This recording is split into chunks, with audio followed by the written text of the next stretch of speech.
Welcome back to Screen Fiend. And yes, it is time we do this. This is the spoiler movie review for Halloween 2018. Now, that means if you have not seen this film and you don't want anything spoiled for you, click off of this video right now and go watch the movie review on Screen Fiend. Go through the timeline and watch the movie review.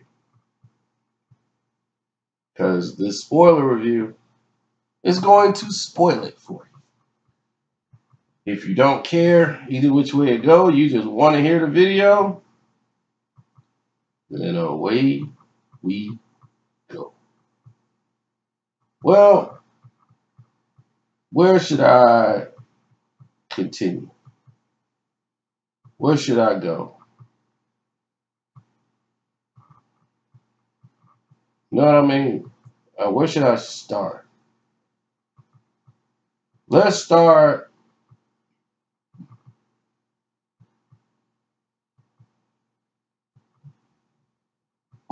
from the very beginning. Now, this film takes place right behind, right after, 40 years later, right after the first Halloween, which wipes out Halloween 2, a film that I like, which also wipes out the storyline of Laurie Strode being the sister of Michael Myers. That was actually mentioned, and it was just blown off as the fact of, well, people say that in the town, but no, that wasn't true. So that narrative was blown from the very trailers of it, that Michael Myers wasn't the sister, and they knew nothing of why Michael Myers was attached to Laurie Strode. Now,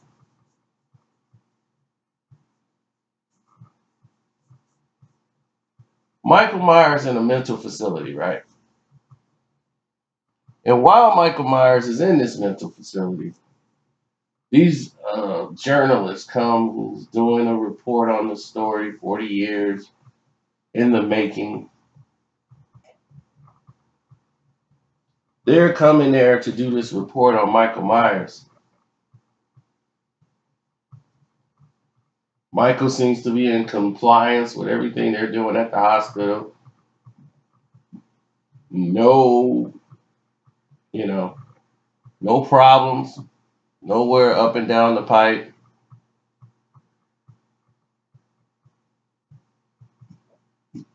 I mean, none. No problems whatsoever.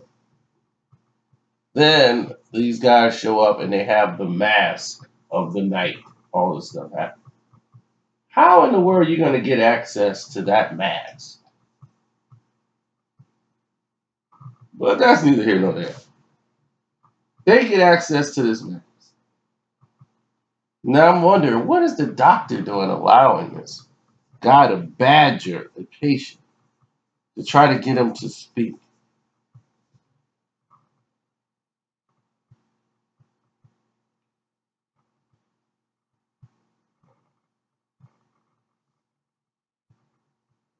So anyway, this doctor is somebody who took over after Loomis left. They played the Dr. Loomis audio to pay homage to the first Dr. Loomis. Now, here's the thing that I find very weird. They captured Michael Myers. How?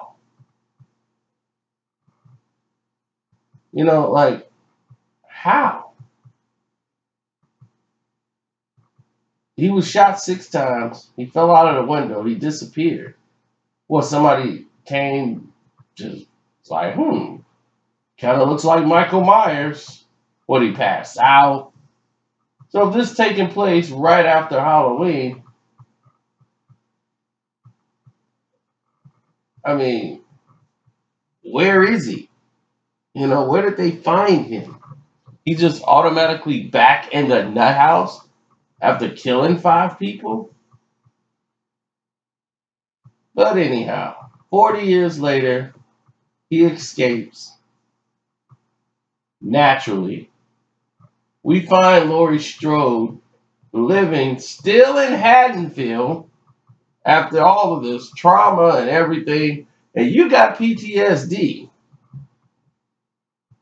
Why would you still be living in Haddonfield? No matter if you're in a compound like that, your compound should be brick, not made of wood. And if you're out here getting ready for Michael Myers and you're out here shooting revolvers and Winchesters, shouldn't you have an AR-15? Something with rapid fire?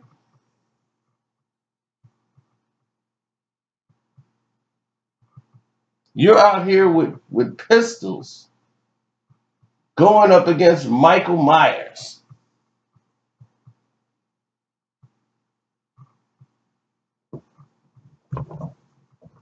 Now, here's the thing I loved about the movie was the actual shots of Michael Myers as it was like shot in first person, like on first person perspective. You're watching Mike go into the woodshed, get the hammer, go in the house, and you're not actually seeing some of the murders. You just like seeing the edge of it. And then he comes, he grabs the knife, puts the hammer down, he grabs the knife, and then he takes the knife and then he starts rolling with the knife.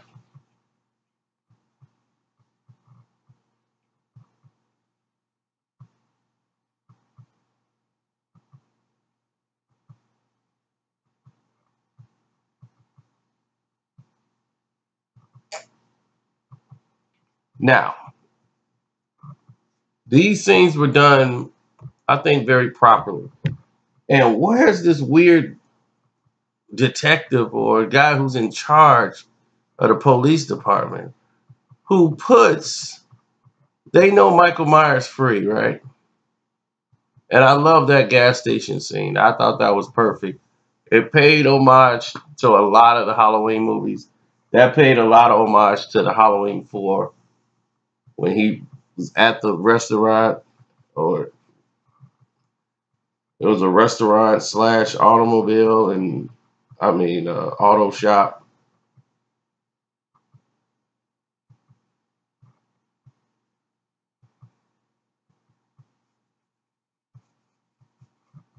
And he went there, got his outfit and everything.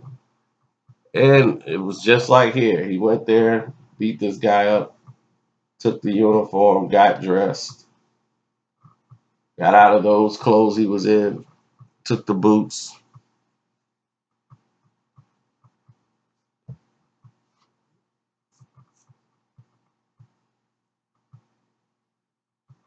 Then we seen the scene in the bathroom. And which was very weird is Michael Myers can crush a man's skull with his feet, but can't knock down a door in a bathroom. I it's baffling. I guess his powers are mystifying. You know, sometimes they're there, sometimes they're not. Now, here's another situation. The guy comes in, sees Michael Myers. They're fighting in close. This woman could have crept out, crawled out from under the. She could have crawled out from under the toilet at any time while they were going in there in exchange, and she could have gotten out of that bathroom. Stricken with fear, Michael Myers breaks down the door with the guy's face,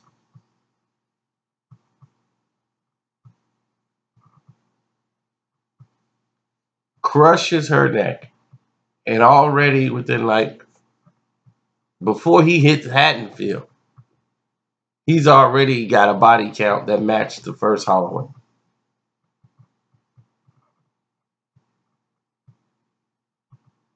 And it's obvious from this film, they wanted to let you know Michael Myers does not kill black people. Now, this movie right here is very culturally accurate. And because I said, wow, Michael Myers, that's when he came home. He's got in front of him, in front of him, they have only one person in front of him that was worth anything, and that was an adult.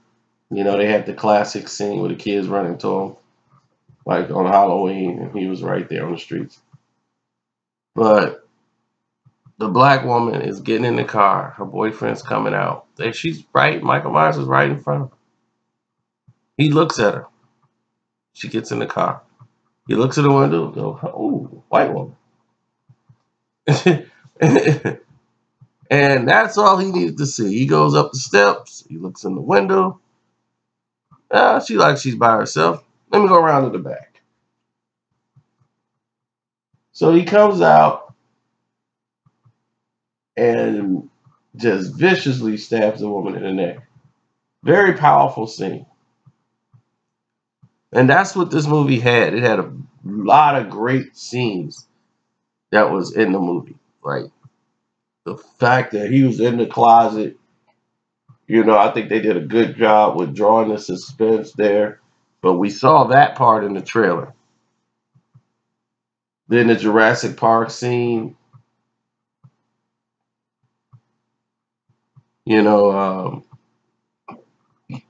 in the Jurassic Park scene where the dinosaur was getting closer to the guy and then kept going dark and flashing when the lightning cracks.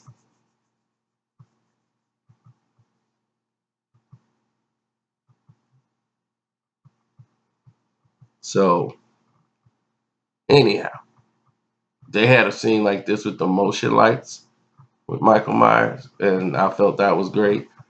And the characters are just so annoying. Like, her boyfriend was annoying. It was just misplaced. This guy here, you knew he was gonna die. It was like, okay, here's an annoying fat guy who has no luck with women, and he's gonna be super creepy until he gets killed. We've seen a lot of that in Friday the 13th movies, where there's just ridiculous characters that are just, you don't care if nothing happened to them. You're kind of wanting something to happen to them just so that they can get out of the film. That was this kid. The dialogue, everything. What didn't work also is Carrie Fisher, which is Laurie Strode's daughter, who she's been training since 12 years old, preparing her for when Michael Myers come home. To DCFS come and actually takes the kid out of the house. Here's the thing. Who would ever be stupid enough to marry Laurie Strode and her PTSD for her to be getting married and having kids again, or for her to go through 2 marriages and 2 divorces? It's crazy. But, yeah, another thing. On another note, who would also, and I mean also, be dumb enough to sit there and be this naive while all this stuff is going down in town? The news would have been all over the release of Michael Myers. 40 years later, the guy who went and terrorized people on Halloween is being transferred to a new prison right before Halloween. No.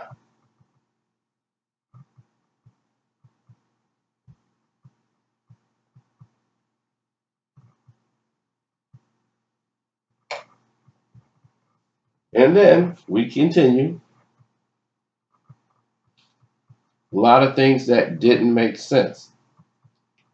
The doctor, who insisted that he goes along on the prison ride on the bus trip,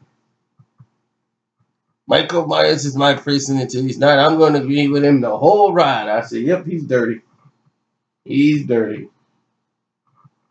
He's going to be somebody we don't like who ends up killing a cop, putting on the Michael Myers mask. First, you do not take somebody who is a suspect or someone who's been attacked, put them in a police car, and then go looking for the killer. You don't do that. You don't go looking for the killer with the victim of an attack or possible victim of an attack in the doggone car.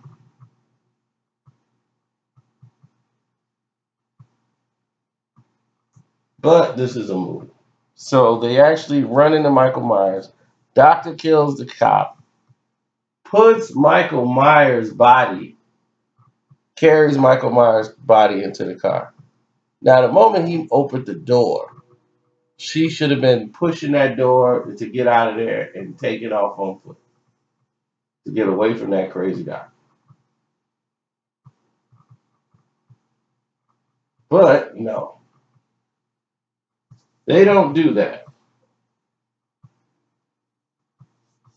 They allow this dog and pony show to continue for as long as anybody can remember.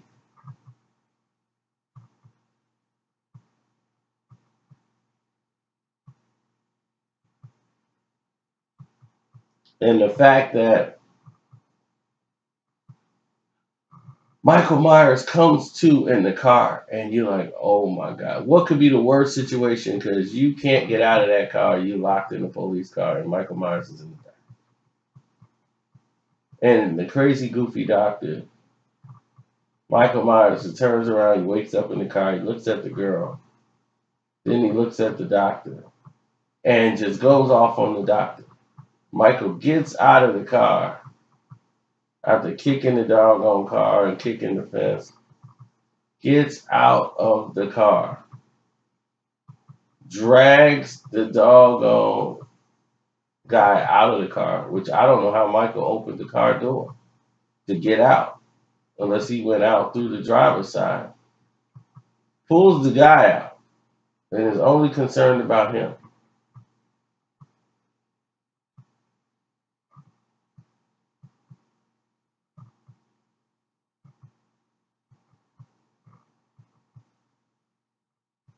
You know, that's, to me, that's nuts.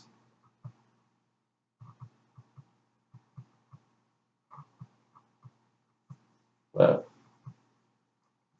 I'm like, why didn't Michael Myers kill the girl?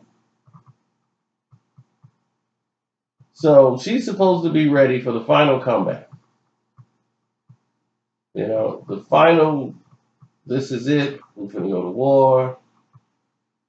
We're ready to go. This is it. So you're like ready to go to war and battle, and this is the main thing that's going to hit the scene. All right, here we go. The main battle. Michael Myers arrives at the house, right? So here comes Michael Myers, right? He comes down the lane and makes into this house. So much for her house being like unpenetrable. Michael Myers gets through the door with ease. House is made of wood. So it's like, okay, house is made of wood. Michael Myers almost has her through the door. He's got her face, smashing her face into the doggone.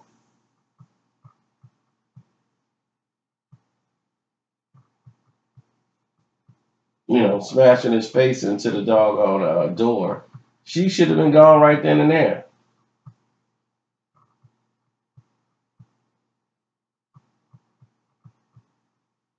Should have been gone right there.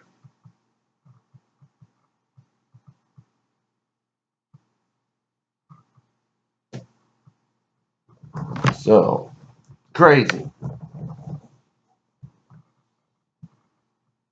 But anyhow, with all this happening, all of the treatment happening,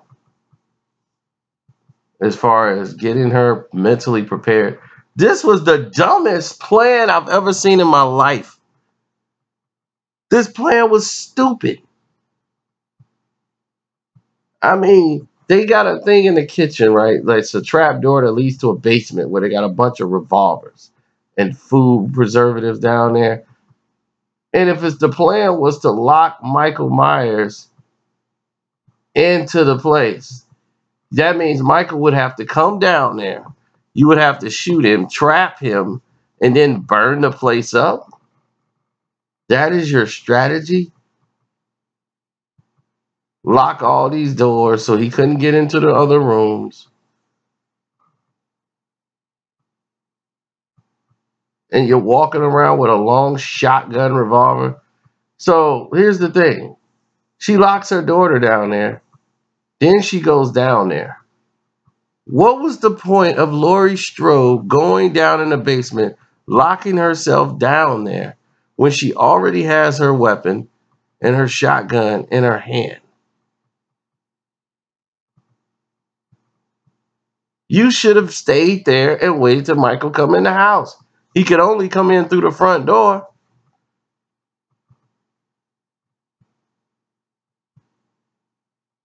She manages to shoot off a couple of his fingers. And then he goes and retreats. I guess he wraps his hand up. And and the two fingers he got on that hand, he's able to open the door, take the metal thing off, reach his hand in there. As soon as he reached his hand in there, I would have blasted him with the rest of that shotgun and to try to take off another limb. Every time Michael Myers thought about, I'm losing here. Every time I stick my arm or a limb in that door, she's blowing a piece of me off. That's what you're supposed to do.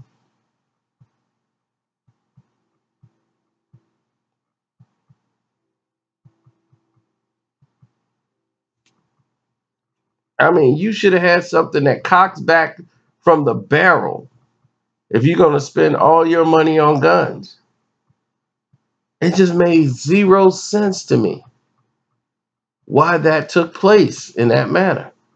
Like she goes all the way, she goes in the house, goes down into the revolving door that moves the cabinet. She goes downstairs. Then something else dumb. She shoots from downstairs to let them know, like, we are downstairs. What's the point of going down there? If you're going to shoot through the floor to try to hit Michael Myers. It's the dumbest thing I've ever seen. So now he knows you downstairs. So Michael Myers is like, all right, cool. Let me go up in this house and go find me a spot to pop out at because she's got a gun. And so I need to be careful. So he goes in, has time to go back outside, grabs a body of the stupidest guy who's ever, the waste of space in the film was the husband of the daughter. Let me not forget him. Peanut butter on my penis. I was like, okay, here it is. Danny Green has shown up and brought us his Eastbound and Down jokes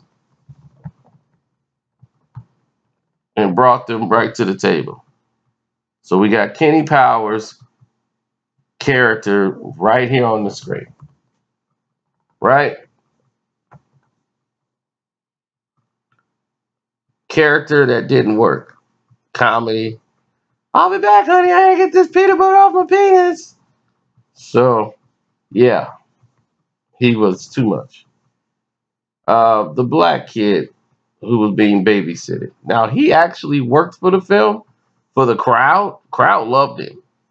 I just thought in a very serious type situation, this kid, this situation don't work. With the whole babysitter bit. Now,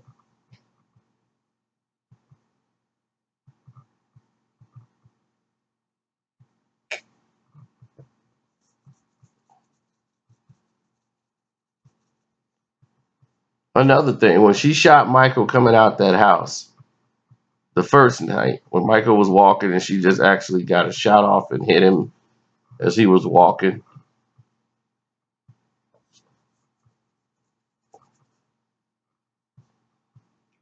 And she's out there with a doggone revolver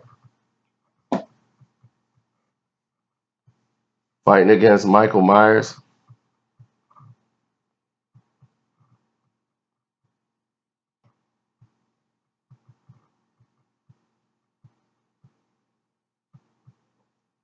Ugh. And runs into the cop. That whole thing was dumb. How the cops take a shot at Michael Myers, miss. Michael's walking, you're running.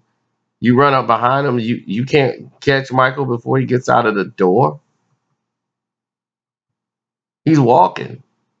You could have lit his back up. But that's neither here nor there. He's a character you knew was going to die from the moment he was on the screen. So Michael Myers eventually kills this guy at the house, and you feel no mercy about him being killed. He uses his body, takes him upstairs, throws him in a closet. Other useless characters. The two cops who were supposed to be guarding Laurie Strode's house. They are paying homage to the Halloween 5 police officers that were the goofiest guys ever, who told Michael Myers, hey, buddy, stop, come here. You're going to hurt somebody with that thing. Yeah. Next thing you know, they wind up dead. So, of course, these in vintage form, these cops were killed by Michael Myers as well for being stupid. And just like those two cops, we never saw them killed. We just saw the end results. Now back to the house activities. Every time she's checking the room, she's locking the door. Like this is part of her plan. I'm like, okay. So now she's boarded up everything. Nobody can get into these rooms. So she goes into the final rooms that have the mannequins. There's all the blood everywhere. So you know Michael Myers is in this room. Why don't you just lock him in that room? Why are you even searching it?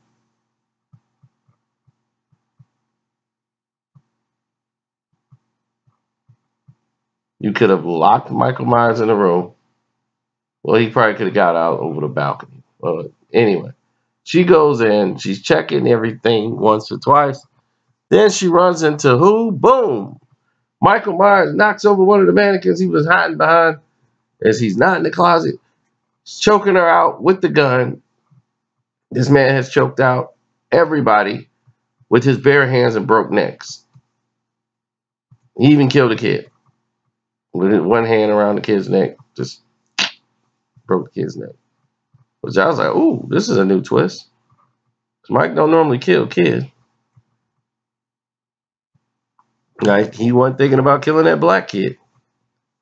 So obviously, Michael Myers must be killing people that resemble or remind him of his sister. They paid homage to Judy Myers as they went back to actually, visit the grave and Michael killing her when he was 6. And they was like, what is it about Judy Myers? That this whole mystery of this town and everything else. Everything seemed to be more about the sister than the actual mother or anything. So my only takeaway that I have about this situation is that we have nothing new here to go off of. So anyway, they get into a fight. She wants to battle Michael Myers, so she pokes him in the eye. He drops the gun and everything that was choking her. She grabs a knife and tries to First, I think she tried to shoot him with a revolver. That didn't work. She grabs a knife. Mike catches her arm. She tried to stab him. He catches her arm, stabs her in the stomach with the knife, then throws her over the balcony. She falls. She's laying there motionless with a knife in her belly. The daughter, the granddaughter, her granddaughter, who broke out of the car once Michael Myers decided he wanted to kill this doctor more than her.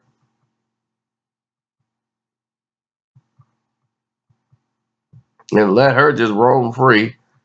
She comes back into the house.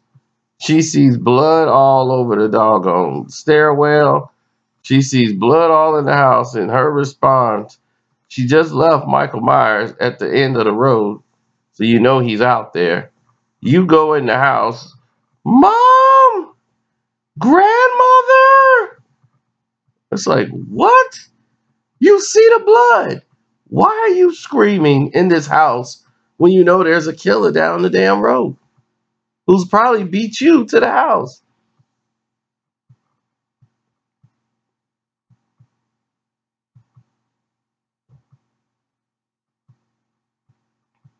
So I don't know. These are the things that escape me, but you got to remember this is a movie to draw suspense, and there's a bunch of tenseful moments in this film, and that was one of them. So after you watch the film once, all the tenseness is removed.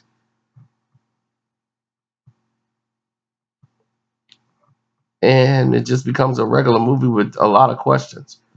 So Jamie Lee Curtis' character moves. Michael Myers breaks the revolving door thing that's there, moves that out of the way as he just figures out that they're in the basement.